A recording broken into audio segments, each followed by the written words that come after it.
안녕하세요. 저는 이제 마흔을 바라보는 결혼 6년 차 여성입니다. 저는 대학교를 나오지 않았어요. 집안 형편이 안 좋거나 공부를 못했냐고요? 네, 둘 다 맞아요. 시멘트 공장을 다니시는 아버지와 우유 납품업체에서 일을 하셨던 어머니는 누구보다 열심히 일을 하셨습니다. 하지만 성실한 것과 재산이 항상 정비례하는 건 아니더라고요. 제 위로 오빠가 한 명 있는데 어릴 때부터 저희 남매는 부모님이 돈 걱정 때문에 힘들어 하시는 모습을 자주 봐왔습니다. 그래서 그런지 철이 일찍 든 케이스예요. 고등학교 졸업하자마자 할 수 있는 일은 거의 다 해봤던 것 같네요. 아무튼 그렇게 이악 물고 모은 돈으로 서른이 되기 전에 장사를 시작했습니다. 어느 빌딩 1층에 위치한 작은 식당이었는데 여러 가지 우여곡절이 참 많았던 것 같아요. 그래도 이곳에서 번 돈으로 부모님에게 효도도 하고 제 한 몸 하나는 건사할 수 있었는데 문제는 조만간 식당을 접어야 하는 위기에 놓여버린 거예요. 그렇게 돈이 없다 힘들다 하는데도 결국 돈 있는 사람들은 자기들끼리 짬짬이 돈잔치를 하고 있더군요. 제 식당이 위치한 빌딩이 다른 누군가에게 팔렸거든요. 그런데 새로운 주인이 통지를 해왔습니다. 빌딩 자체를 대대적으로 리모델링을 할 생각이라고, 그러니 모든 매장은 계약 기간이 만료되는 즉시 더 이상 계약 연장을 하지 않겠다고 하더라고요. 한마디로 주인 바뀌었으니까 전부 다 나가라는 거죠. 안타까운 건 법적으로 어떻게 대항할 방법이 없다는 겁니다. 당시에 제 가게 계약 만료 날까지 3개월 정도 남았거든요. 그래서 부랴부랴 옮길 수 있을 만한 곳을 물색해봤죠. 하지만 새가 너무 올라서 도저히 마땅한 곳을 찾을 수가 없더군요. 그래서 그냥 접기로 했습니다.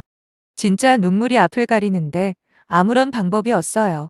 어찌 보면 제 20대를 모두 갈아 넣은 4미터 전을 버리게 될 줄은 상상도 못했습니다. 매일 새벽에 우리 식당에 와서 김밥을 먹던 사람들, 한 번 두 번 오다 결국 단골이 되어버린 사람들까지, 낯익었던 그들과도 이제는 이별이라는 현실이 너무 절망스러웠습니다. 하지만 돈도 없고 백도 없는 제가 무엇을 할 수가 있었겠어요. 아무튼 식당을 최종 정리하고 집에 들어가는 날, 우리 남편이 뛰어나오더니 저를 위로해 주더군요. 저도 나름 고생 꽤나 하고 살았다고 자부하지만 우리 남편은 저보다 훨씬 더 고생만 하면서 살고 있습니다. 남편은 제 손을 꽉 잡으면서 서운하겠지만 그래도 그동안 고생했잖아, 여보. 당신 손에 물 마를 일 없었는데 이번 참에 조금 쉰다고 생각하자. 라고 말해줬습니다. 비록 지금은 전 세계적으로 경제 상황이 너무 안 좋은 건 맞지만 언젠간 다시 좋아지지 않겠냐고, 그때 좋은 자리 알아봐서 다시 시작할 수 있을 거라는 희망 섞인 이야기도 해줬고요. 그러면서 한 가지 제안을 하더군요. 그건 바로 제가 따로 드리던 시어머니 용돈도 중단하자는 거였죠. 사실 그동안 매월 말일에 어머님에게 30만 원씩 챙겨드리고 있었거든요. 다른 의미는 없습니다. 아니, 어찌 보면 의미가 있을 수도 있었겠네요. 당시 식당을 운영하면서 벌어들이는 제 한 달 수입이 평균 300에서 400 사이였는데 그 정도 돈을 벌어들이려면 솔직히 아침부터 저녁 늦게까지 일을 해야 해요. 그렇다고 가진 돈이 넉넉해서 편하게 전업주부로 살 수 있는 형편도 아니고 어쩔 수 없이 시어머니에게 소홀할 수밖에 없더라고요. 물론 그렇다고 잘 봐달라는 의미로 따로 용돈을 드린 건 아닙니다. 겨우 돈 30만 원으로 며느리 돌이 퉁치고 산 것도 아니고요. 단지 며느리라고 하나 들어왔는데 가까이 살면서 얼굴을 자주 보여드리는 것도 아니고 명절이나 생신 때 말고는 왕래가 드물긴 했거든요. 한 달에 한두 번. 정말 몸이 힘들거나 일이 있을 때만 쉬다 보니 정말 시간 내기가 어렵더라고요. 핑계라고 생각해도 할 말은 없습니다. 오랜만에 쉬는 날이면 집에서 그냥 아무것도 안 하고 쓰러져 자기 바빴네요. 거기다 남편과 시어머니 사이가 별로 좋지 않은 것도 저희가 시가의 발길을 별로 안 했던 큰 요인이었습니다. 나중에 아시게 되겠지만 저희 시어머니가 좀 유별나세요. 남편이랑 결혼 이야기를 하면서 제가 물어본 적이 있거든요. 당신 어머니는 어떤 분이냐고요. 그랬더니 남편이 한마디로 정의해 주더군요. 쉽지 않은 분이라고요. 그래도 자기가 할 수 있는 한 제 편을 들어준다며 가능한 거리 두고 살 테니 너무 걱정은 말랍니다. 실제로 상견례부터 종종 얼굴을 볼 때마다 어머님은 늘 자기 유리한 대로만 생각하고 말씀하셨어요. 물론 그때마다 남편이 중재를 잘해줘서 더 큰 문제로 이어지지는 않았고요. 그래도 만날 때나 그러시지 실제로 저와 남편을 호출하거나 저희 집에 불쑥 찾아오는 일은 한 번도 없었습니다. 한마디로 며느리에게 다정한 시어머니는 결코 아니었지만 그렇다고 시집살이를 시키거나 지속적인 스트레스를 주시는 분까지는 아니라고 할 수 있겠죠. 아무튼 결혼하고 남편과 가장 먼저 상의를 한 게 바로 양가 부모님께 용돈을 챙겨드리는 문제였거든요. 남편이 먼저 그러더라고요. 각자 부모님은 알아서 챙기자고요.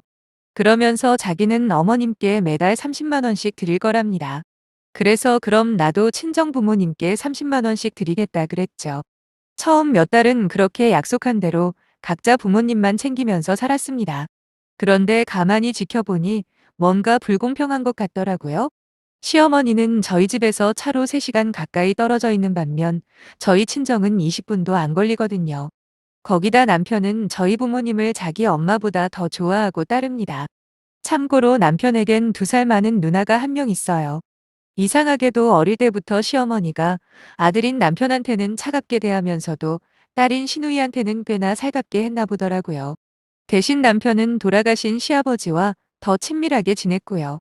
그런데 꽤 오래전에 시아버지께서 돌아가시면서 남편은 일종의 왕따 아닌 왕따가 돼버린 겁니다. 그러다 보니 오랜만에 자신에게 따뜻하게 대해주는 장인장모에게 더욱더 의지를 했는지도 모르겠네요. 어쨌든 그건 남편 입장이고 제 입장은 조금 달랐어요. 명색이 며느리인데 장사한다고 바빠서 잘 챙겨드리지도 못하는데 정작 아들이라는 남편은 저희 집에 가는 걸 더 좋아한다는 현실이 마음에 걸리더라고요. 왠지 모를 짠함이 느껴졌달까요? 물론 지나고 보니 제가 어리석었다는 걸 깨닫게 되었지만 시간을 되돌린다 해도 똑같은 감정을 느꼈을 겁니다. 그래서 결정한 게 바로 얼마 안 되는 금액이지만서도 따로 용돈이라도 챙겨드리자였던 거예요. 그 후로 얼마 전까지 한 달도 빼놓지 않고 6년 동안 제 이름으로 용돈을 넣어드렸습니다. 그렇다고 어머님께 생색을 낸 적도 없습니다. 오히려 금전적으로라도 더 챙겨드리고 싶으면 싶었지 다른 걸 바란 적도 없고요. 그래서 앞에서 그런 거예요. 아무 의미 없이 드린 용돈이라고요. 하지만 문제는 시어머니에게 제가 드려왔던 용돈 30만 원이 여러 가지 의미를 가진 돈이었더군요. 사실 제가 식당을 정리하고 난 후 남편이 다시 일을 시작할 때까지는 용돈도 안 드리는 게 맞다라고 말을 했을 때 그게 이렇게까지 엄청난 사건이 될 줄은 꿈에도 몰랐죠. 식당 일을 접고 한참 심란한 마음을 달래며 집에 있는데 정말 기분이 이상하더군요. 매일 곡두새벽에 일어나서 해 떨어지는 거 보며 집으로 돌아오는 게 일상이었거든요. 하지만 남편 말처럼 조금만 쉰다고 생각하자 이보 전진을 위한 일보 후퇴라는 말도 있지 않나. 이러면서 제 스스로를 위안하면서 집에서 쉬는 연습을 하고 있었습니다. 이게 놀거나 쉬는 것도 해본 사람이 하는 거지. 평생 일만 죽어라 해온 제 입장에서는 시간이 남아도는 걸 감당이 안 되는 겁니다. 결혼하고 정말 오랜만에 남편이 좋아하는 해물찜도 해놓고 또 대청소도 제대로 했어요. 묵은 때도 싹 없애버리고 정리할 건 정리를 하니 잡생각이 사라지는 것 같아서 좋더라고요. 그때 전화벨이 울렸습니다. 다름 아닌 시어머니셨죠. 솔직하게 말해서 그때만 해도 시어머니가 저를 위로해 주려고 전화했을 거라는 착각을 했네요. 여보세요라는 제 말이 끝나기도 전에 시어머니가 날카로운 목소리로 비꼬시더라고요. 다 죽어간다더니 목소리는 천하태평이구나 라고요. 갑자기 그게 무슨 말이냐고 물었더니 남편이 그랬다는 겁니다. 이번에 식당을 정리하면서 제가 많이 힘들어한다고요. 그래서 당분간은 지금까지 따로 드리던 용돈은 중단해야겠다고 했다는데 막상 제 목소리가 너무 멀쩡하지 않냐고 하시면서 아들놈 키워봐야 전부 헛수고랍니다. 지 마누라 생각하는 거 반의 반만이라도 자기 엄마를 생각했다면 절대로 그런 말은 못했을 거라며 엄청 화를 내시더라고요. 저도 어느 정도 짐작을 안 한 건 아니었습니다. 식당 그만뒀다고 용돈을 못 드린다 그러면 시어머니 기분이 좋을 리는 없을 거라는 걸요. 하지만 이 정도까지 막 나가실 줄은 몰랐네요. 30만 원이라는 돈이 결코 적은 돈 아니라는 것도 알아요. 그래도 몇 년 동안 군말 없이 용돈을 드린 건 아예 생각도 안 하시는지 당장 돈 못 드린다는 사실에만 꽂히셔서는 한참을 뭐라 하시더군요. 남편이 그랬거든요. 당장은 기분이 상하시겠지만 어쩌겠냐고. 그리고 아무리 그래도 대놓고 트집을 잡지는 않으실 거라고 했는데 현실은 저희가 예상하던 것보다 훨씬 심각했어요. 아무기 기가 세고 자기밖에 모르는 시어머니라도 해도 최소한의 양심과 배려는 있을 줄 알았죠. 하다못해 괜찮냐는 말 한마디는 하실 줄 알았습니다. 그런데 아니더군요. 아무리 10번 잘해도 한 번 잘못하면 그 전에 잘했던 건 싸그리 없던 게 되는 건가요? 저는 그저 좋은 마음으로 성의를 표시한 건데 시어머니에게 그 돈 30만 원은 아주 많은 의미가 있었던 모양이더라고요. 지금까지 며느리라고 있어도 잔소리 한 번 안 했다고 그렇게 편의를 봐줬는데 결국 이런 식으로 뒤통수를 치냐고 하십니다. 저희 부부에게 아직 아이가 없거든요. 물론 한 번 임신한 적이 있긴 한데 자연유산이 돼버렸고 그 후로는 소식이 없습니다. 남편이나 제 쪽에 문제가 있는 건 절대 아니고요. 그런데 시어머니는 제가 애를 못 낳는 걸 봐준 것도 그 알량한 돈 30만 원 때문이라 그러시고 거기다 자주 연락을 안 해도 명절 때 왔다가 하룻밤만 자고 가는 걸 참아준 것도 전부 제가 드렸던 용돈 때문이랍니다. 한마디로 며느리로서 마음에 안 드는 걸 돈 때문에 봐줬다는 결론이었죠. 그 말을 들으니 오히려 서글퍼지더군요. 시어머니에게 저란 존재의 가치는 딱 30만 원 그 이상도 그 이하도 아니었던 겁니다. 그만큼 저한테 기대하는 게 없었다는 뜻이잖아요. 차라리 많은 돈을 요구하셨다면 받아들이기 쉬웠겠다 싶을 만큼 그동안 시어머니에게 제가 그 정도밖에 안 되는 사람이었다는 게 너무 슬펐습니다. 지금까지 매달 제가 용돈을 드릴 때마다 속으로 그러셨을 거 아닙니까? 마음에 안 드는 거 투성이지만 돈 30만 원 보고 참아준다고요. 화도 안 나더군요. 그래서 마침내 저도 입을 열었습니다. 본의 아니게 식당 문을 닫게 돼서 힘든 것도 사실이고 정신적으로 참 많이 허무하다고요. 물론 용돈을 중단하자는 건 애초에 남편의 생각이었지만 지금은 저도 그래야 할 것 같다 그랬습니다. 아무 생각 없이 드린 용돈에 그렇게나 많은 의미를 부여하고 있는 줄 몰랐는데 그걸 알게 된 이상 이제는 다시 돈을 번다고 해도 따로 용돈을 챙겨드리는 일은 없을 거라 말씀드리고 전화를 끊어버렸어요. 그 후로 여러 번 전화가 울렸지만 차마 못 받겠더라고요. 자존심이 너무 상했습니다. 그래서 한참을 혼자서 울다가 지쳐 소파에 기대어 있었는데 이번엔 시누이한테 전화가 오는 거예요. 시누이는 저희와 비슷한 시기에 결혼을 해서 현재는 시어머니가 사시는 지역에서 살고 있어요. 받을까 말까 고민하다 내가 무슨 잘못을 했다고 이렇게 피하기만 할까 싶어 받았습니다. 아니나 다를까 시누이 역시 그놈의 용돈 문제를 걸고 넘어지더군요. 한 달에 그깟 30만 원 드리는 게 뭐 그리 대단한 거라고 일을 이렇게까지 크게 만드냐고 그냥 하던 대로 계속한다고 시어머니에게 전화해서 사과를 하랍니다. 진짜 기도 안 찼어요. 왜냐하면 시누이는 결혼 전부터 지금까지 시어머니한테 용돈 한 번 제대로 준 적 없는 걸 알고 있거든요. 그뿐인 줄 아십니까? 근처 산다고 시어머니가 허구한 날 반찬이며 이것저것 해다 바친다고 하더라고요. 그런 주제에 누가 누구한테 훈계질인 건지 시누이는 시어머니와 똑같은 논리로 저를 몰아갔어요. 제대로 며느리 노릇도 못했어도 그나마 용돈이라도 주고 있으니 봐준 거라고요. 이쯤 되니 제 인내심에도 한계가 왔고 저도 모르게 소리를 쳐버렸습니다. 그놈의 며느리 노릇 찾기 전에 딸 자식 노릇부터 제대로 하고 말하라고요. 내가 몇 년 동안 꼬박꼬박 용돈 챙겨드릴 때 너는 뭐 했냐고 얻어먹고 기댈 줄만 알았지. 언제 자식 노릇 한 번 한 적 있냐 따져 물었더니 딱히 반박도 못하고 그냥 씩씩거리는 소리가 전화기 너머로 들리더군요. 이딴 일로 전화하지 말라고 말하곤 끊어버렸어요. 그리곤 남편한테 전화를 했죠.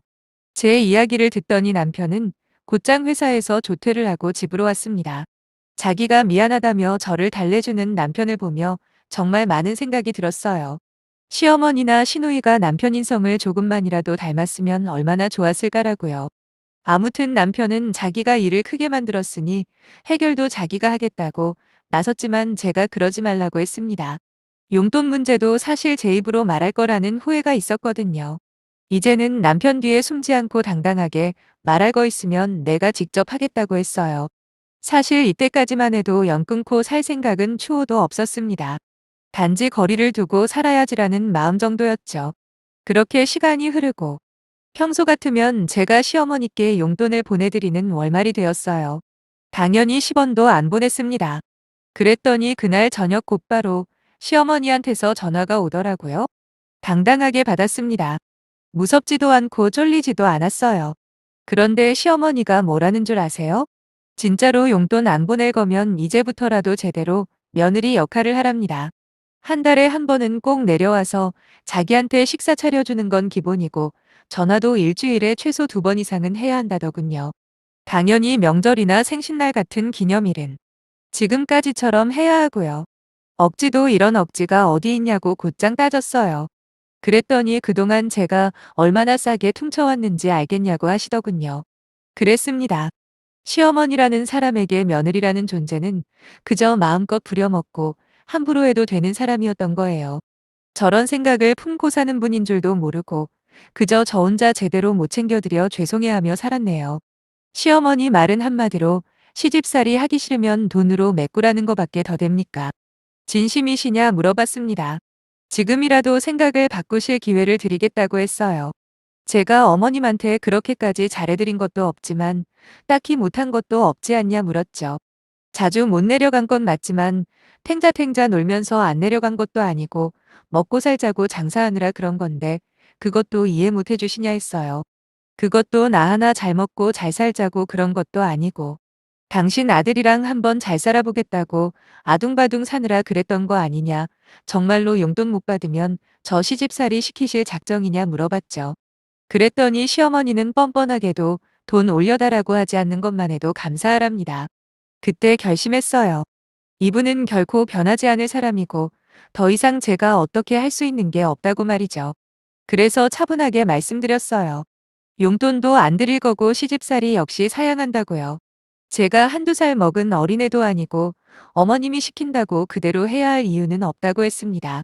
그리고 제가 지금까지 드린 용돈으로도 충분히 할 도리는 다 했다고 생각하니 이제 어머님한테 며느리는 없다 생각하시라 그랬어요. 그리고 전화번호 지워버렸네요. 물론 시누이 것까지도요. 퇴근한 남편한테 있었던 일들을 하나도 빠짐없이 말해줬습니다. 남편 역시 노발대발했고 저보고는 잘했다고 하더라고요. 아무리 본인 엄마지만 아닌 건 아니라고 하면서 차라리 잘 된 거라 생각하랍니다. 자기도 이제는 웬만하면 본가에는 가지 않을 거라네요. 100% 믿지는 않지만 남편이 시가에 가는 것 자체는 별 상관없어요. 중요한 건 제가 더 이상 시가와 아무 상관이 없는 사람이 될 거라는 거죠. 그 일이 있으므로 남편도 저도 홀가분한 마음으로 잘 지내고 있습니다. 이제는 맘 편하게 저희 친정에 방문해서 시간을 보내고요.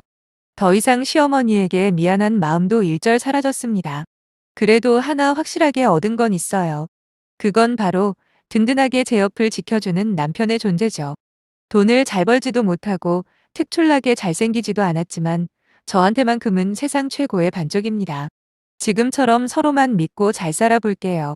그러면 아이도 언젠간 생기지 않을까요? 행운을 빌어주세요. 감사합니다.